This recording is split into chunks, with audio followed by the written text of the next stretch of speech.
திராவிட முன்னேற்ற கழகத்தை வீழ்த்தி விடலாம், ஒழித்து விடலாம் என்ற வகையில் இன்றைக்கு கங்கணம் கொட்டி கொண்டு வேலை செய்கின்றார்கள் என்று சொன்னால் எந்த கொம்பராலும் திராவிட முன்னேற்ற கழகத்தை தொட்டு பார்க்க முடியாது என்பது வரலாறு. இன்றைக்கு குறிப்பாக சொல்ல வேண்டும் என்று சொன்னால் திராவிட முன்னேற்ற கழகத்திலே இளைஞர் கூட்டம் அதிகமாக இருக்கின்றது, மகளிர் கூட்டம் அதிகமாக இருக்கின்றது.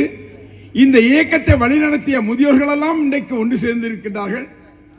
இப்படி இருக்கின்ற போது திராவிட முன்னேற்ற கழகத்தை அசைத்து பார்க்கலாம் என்று நினைத்தால் அசைத்து பார்க்க முடியாது, ஒழிக்கும் பார்க்க முடியாது என்ற வரலாறை படைக்கப் போகின்றோம்.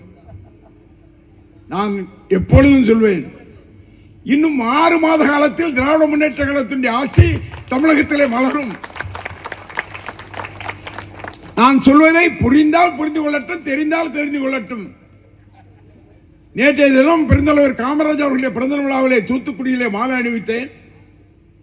அங்கே பத்திரிகையாளர்கள் கேள்வி கேட்டார்கள்.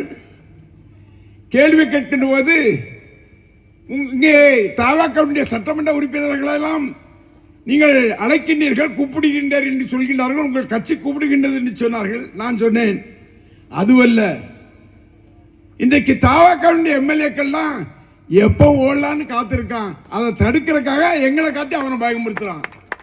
இதுதான் எங்களை பிடிக்கிற மாதிரி பிடித்தா அவன் பயந்து இருப்பான். உங்க சிறுவனத்தின் சட்டமன்ற உறுப்பினர் எப்படி சட்டமன்ற உறுப்பினர்,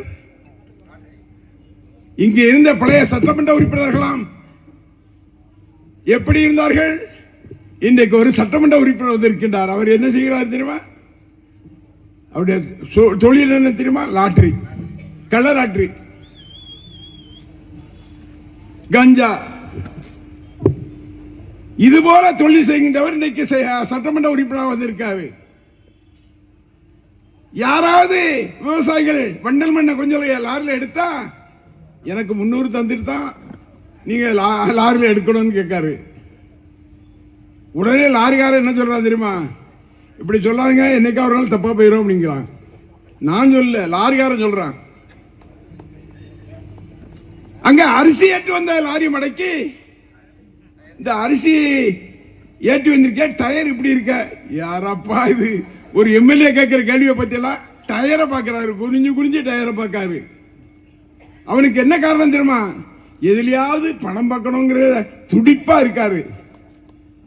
அவருடைய முதலமைச்சர் சொல்றாரு, யாராவது லஞ்சம் கேட்டா உடனே போன் அடிங்க, அந்த அதிகாரி ரூபாய் கேட்கிறாருன்னு நீங்க எனக்கு போன் அடிங்க, நான் உடனே அந்த அதிகாரியை பார்க்கிறேன். எப்படிப்பா இது நடக்கிற கதையா இது? இப்படி இன்னைக்கு குறிப்பா சொல்ல வேண்டும் என்று சொன்னால் பழனியில நம்ம காத்து வச்ச கார் நிறுத்தறதுக்காக வைத்திருந்த அந்த இடத்தை ரகசியமா பத்திரம் போட்டிருக்காங்க. யோக்கியம் வர்றான், செம்பெடுத்து ஒழிச்சு வைங்கன்னு சொல்லுவாங்க. ரகசியமா பத்திரம் போட்டு 2 கோடி ரூபாய் பணம் கொடுத்து அந்த நிலத்தை வாங்கின மாதிரி பத்திரம் போட்டிருக்கா. இன்றைக்கு கோர்ட்ல அந்த பத்திரத்தெல்லாம் நீக்கப்பட்டிருக்கு. இன்றைக்கு அதிலே உள்ளவர்கள் எல்லாம் இன்றைக்கு நீக்கப்பட்டிருக்கிறார்கள். என்னதான் நீக்கப்பட்டிருந்தாலும் இதில் எவரும் பெரியவர்கள் தலையிடாமல் எந்த தவறும் நடந்திருக்கிறதா என்பதை இன்றைக்கு உங்களுடைய தமிழகத்தினுடைய முதலமைச்சராக இருந்த மரியாதைக்குரிய அண்ணன் தளபதி அவர்கள் லண்டன்ல இருந்து வருவாரு. லண்டன்ல வரும்போது ஒரு கேள்வி கேட்பாரு, நீ பதில் சொல்ல முடியுமா? இவன் பெரிய யோக்கியனா, கையை கரலாததான். இன்னைக்கு மணல் எல்லாம் ஏலம் விடுறதுக்கு விட்டுருக்கான். யாருக்கு கொடுத்திருக்கான்? யாரோ சொல்றாங்க, இந்த ரெட்டி கொடுத்துறாங்க, சேகர் ரெட்டி கொடுத்துட்டாங்க, அவருக்கு கொடுத்துட்டாங்க, இவருக்கு கொடுத்துட்டாங்க. எப்படிடா கொடுக்கிற?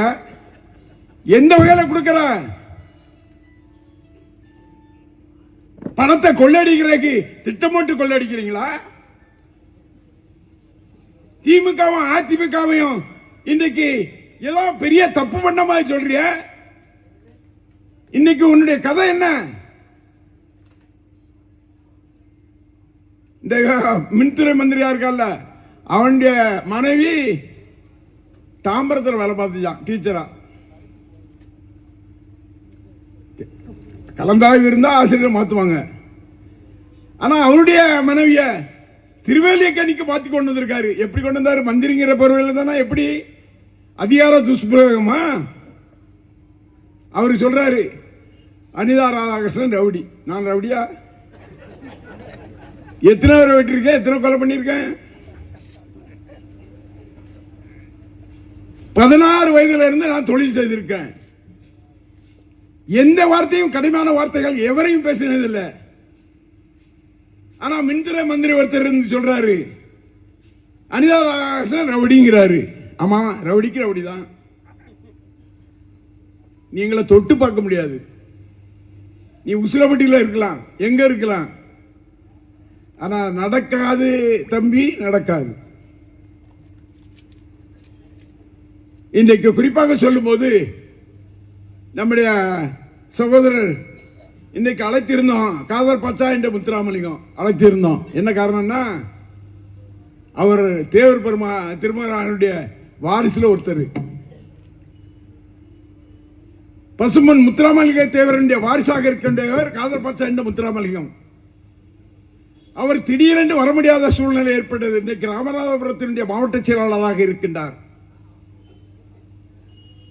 அங்கே இருக்கின்ற தொகுதிகளெல்லாம் வெற்றி பெற்று ஒரு தொகுதி மட்டும் அது ஒரு 500-700 ஓட்டுல தொகுத்திருக்காங்க. மற்ற சட்டமன்றம் எல்லாம் வெற்றி பெற்றிருக்காரு.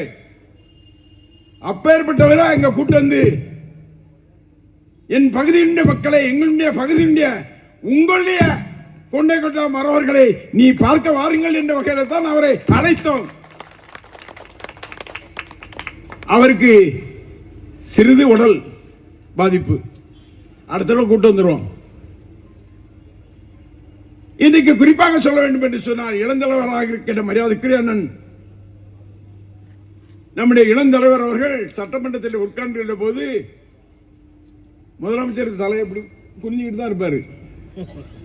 முதலமைச்சர் கேட்டு அவரு நாகர்கோவில் எம்எல்ஏ